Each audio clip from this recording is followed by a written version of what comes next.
and let us all do we can to build a better future. A gentleman named Michael McFaul made the most ignorant statement ever. And everyone's talking about it. He said it on an authoritative news source that's on YouTube, Twitter, Facebook, Instagram, and this thing called cable television. The network's called MSNBC, and he was on a show, I think Rachael Maddow's show. She's got this whole phobia about Russia. Every time she talks about Russia, I think she shits her pants. Again, I don't know. Not an expert, but maybe she does. But I want to pull up this wonderful tweet. Let's go ahead and talk about this. Let's pull it up. Let's pull it up. The historical record is clear. Hitler killed millions of Germans. We tweeted out a part of an inaccurate statement made last night by former ambassador Michael McFaul without attribution. And we regret doing so. We have since removed the tweet. Now, what is the tweet? Well, it's that right there. It says the one difference between Putin, good old Putin, and this jagoff named Hitler is that Hitler didn't kill ethnic Germans, German-speaking people. Putin slaughters the very people he is said to have come to liberate.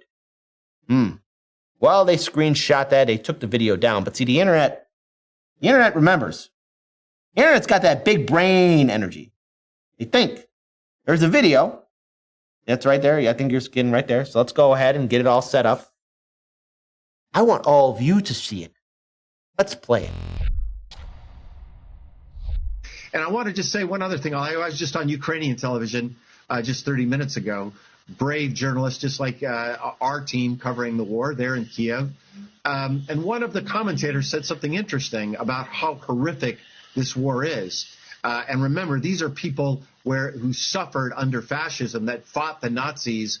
As the Nazis came and then the Red Army came back through. One of the Russian journalists said, there's one difference between Hitler when he was coming in and Putin.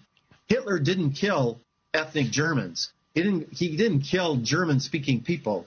That's I think people need to remember that when we're talking about cities like Kharkiv and Mariupol and Kiev, there are large populations there, up to a third and sometimes as much to a half that are Russian speakers and are ethnic Russians, and yet Putin doesn't seem to care about that. He slaughters the very people he said he has come to liberate. All right, so this jagoff doesn't know his ass from a hole in the ground. He made a very ignorant statement on an authoritative news site, and I really doubt that YouTube is going to hold MSNBC's YouTube channel accountable or Rachael Maddow's YouTube channel accountable. I just don't see it happening. Because remember, big tech and corporate media are now best friends, they're buddies, they're pals. Let's be very clear. Hitler's regime killed a lot of people, including Germans. And the fact that jagoff said it, just not even thinking about his words, should show all of you that these pundits don't give a damn. They have a narrative and a script, and they will lie and make up stuff right off the bat. But we all know that YouTube, Twitter, Facebook, and Instagram will never hold them accountable. Corporate media will never hold any of their pundits accountable, unless the scandal's just too bad, like Cuomo, for example, or all those rest of those scandals that are happening at CNN. But that's the game. That's the world we live in. And the thing is, right here, corporate media. But hang on. Good old Michael made a tweet apologizing. I made a mistake. I apologize. I'll never make comparisons to Hitler again. Oh my goodness. Wow. Without historical analyzing, I will keep my analysis and comments focused on the present evil. Ooh. And now moving on. I was of course mistaken when I said Hitler did not kill ethnic Germans. German Jews were a vibrant part of the German population, and so many of them were brutally murdered by the Nazi regime. In a time of rising anti-Semitism, making any comment implying that Jews are in any way others was the last thing I wanted. I deeply regret my comments, and I sincerely apologize. Moving forward, I will focus my comments on the present evil. And he goes on to say, to be clear, again, he keeps on apologizing. To be clear, I was, of course, mistaken when I implied that Hitler did not kill ethnic Germans. He says it again. German Jews were a vibrant part of the German population. So many of them were brutally murdered by the Nazi regime. Our discussion was about Putin killing Russians in Ukraine. That's what he was saying. But see, I don't believe him. Because he sounds like an ignorant motherfucker, in my opinion. I don't respect him because, you know, this isn't the first time he kind of graced our show, because we talked about him on Friday. We did a segment where Max Blumenthal of the Grain Zone was talking about the dangers of if a no-fly zone is implemented in this conflict between Russia and Ukraine. This Jagoff, good old Michael, went on Morning Joe. And this dude, who clearly just sees things through his asshole, had the audacity to say, well, we can have a no-fly zone and have limited conflict, limited exchange, and it won't lead to World War III. It won't lead to World War III. If you have American fighter jets shooting down Russian fighter jets or NATO fighter jets shooting down Russian fighter jets, it won't lead to World War III. It won't lead to further conflict escalating out of control. I mean, Faze. If I punched you in the face, I know I would never do that, but if I punched you in the face, you'd accept and be like, okay, there you go. All right, thank you. Thank you for being honest. Everyone, mandatory thumbs up to Faze. Because when you punch someone in the face, they're going to punch you right the hell back. That's just how things work.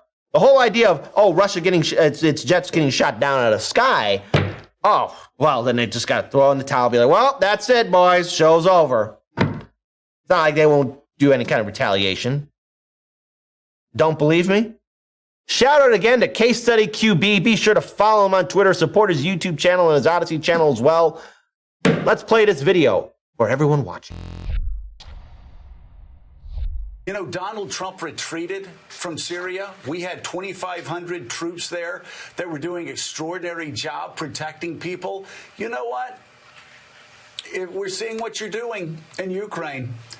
We're seeing that the terror is still going on in Syria. We understand that Donald Trump wanted to turn Syria over to the Russians for the first time since 1973, giving them a beachhead. You know, we just may have to send those 2,500 troops, those 3,000 troops back into Syria to act as peacekeepers again. I'm not saying we do it, but putting it out there and asking Vladimir Putin, okay, you're saying we can't cross that line? Okay, fine, I'll tell you one line we can cross. We can go back into Syria because unlike Donald Trump, we don't want to cede Syria to you. Now, let's pause it here. Now, Morning Joe, being the chicken hawk that he is, and let's face it, he's being a little chicken hawk, he's basically saying, no, let's go ahead and put U.S. forces in Syria again. Let's instigate a fight with one of Russia's allies. Let's have our forces there. Let's engage in a quasi-war with any Syrian elements there, any Russian elements there. Let's go ahead and do it. Let's escalate this conflict further while there's this ridiculous war that's happening in Ukraine. Let's keep on poking the conflict. Let's keep on poking that hornet's nest. Nothing will happen. Of course something will happen, because as we continue on with this ridiculous conflict that's happening, it's getting closer and closer where things will get out of control. And there's no going back. We have this one planet. That's it. There's no way off this rock. And yet you have these pundits, corporate media outlets, these authoritative sources saying, no, let's escalate the conflict further. Because we gotta stop Putin. We gotta stop Russia. We just gotta instigate more pain, more suffering. See these pundits? They don't give a damn. They just say things because they want to seem tough. They want to seem like real strong people, when we know that they're not. Let's play the rest. We just need more aggressive thinking that doesn't trigger World War III, because Putin, you're right, we're always on the defensive. We're always reacting to him. It's time that we lean forward a bit. Well, and just to reemphasize, because we go from doing what we're doing now to World War III in these conversations, right? Everybody says that. Right. We don't want to do that because it's escalatory. And I want to be crystal clear. I just wrote my latest column about how to avoid nuclear Armageddon. Of course, we're all for that. But if we can establish, and I think we have established, by the way, according to people I talked to in the government, that Putin was more bark than bite, that he is not going to go on a suicide mission and launch a nuclear holocaust, then you have to say, well, what is between where we're at now and below the threshold of nuclear holocaust? It's a lot. And when we say we're in fear of escalation, I want some more fidelity to what that means. Because I don't think he can attack NATO right now for the reasons I already described. And so I just think, just as a posture, even the way we talk, we have to talk with more confidence about what we're doing. The world wants us to be stronger, not just the Ukrainians, but in the Middle East, in Asia. They want us to be stronger. And I think we need to understand that. So what this Jagoff is saying, we got to be stronger. We got to be tougher. We got to be stronger. That means putting more U.S. forces into other conflicts, doing more regime change in other countries, destabilizing governments, putting more sanctions on because we have to show a presence of force there, interfering with other countries. That's what this guy wants. And he's also saying, oh, well, further conflict won't lead to World War III. In what world are you living in, buddy? If you're so confident, why don't you go ahead, boot up and suit up, you and Morning Joe, and all these other jagoffs and blue checkmark people are saying, we got to have no-fly zone and instigate further conflict. We need to stop. Go ahead, boot up and suit up, and you go up there in the front line. You go down there if you got the nerve. This war is stupid. Let's be very clear here. This is a failure on all parties' fronts. NATO, Russia, everyone. And it'll be the rich that are going to be sending the poor people to fight. But yet you have this Jagoff here, good old Michael, who apologized to his comments earlier. Just saying, no, don't worry about it. Don't worry about it. World War III? No, let's implement a no-fly zone. Don't worry, it won't lead to World War III. Just because you have American fighter jets fighting Russian fighter jets, it won't escalate any further. It won't do this. It won't do that. You that confident, buddy? You want to take that gamble? And this is the kind of sick bastards that are giving us the news. He's okay with it. Play the rest of the video. That has implications for what we do in Ukraine. If we lose in Ukraine, that has giant implications for our strategic posture around the world. And I think rather than being cautious, we need to lean into that fight and do whatever we can to not give Putin a victory in Ukraine.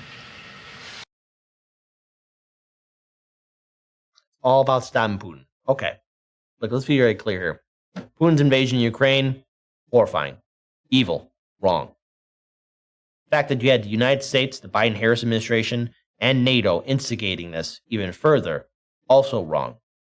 The fact that you have these rich politicians all across the world profiting off of oil and gas and then sending their young people to fight in their wars, barbaric.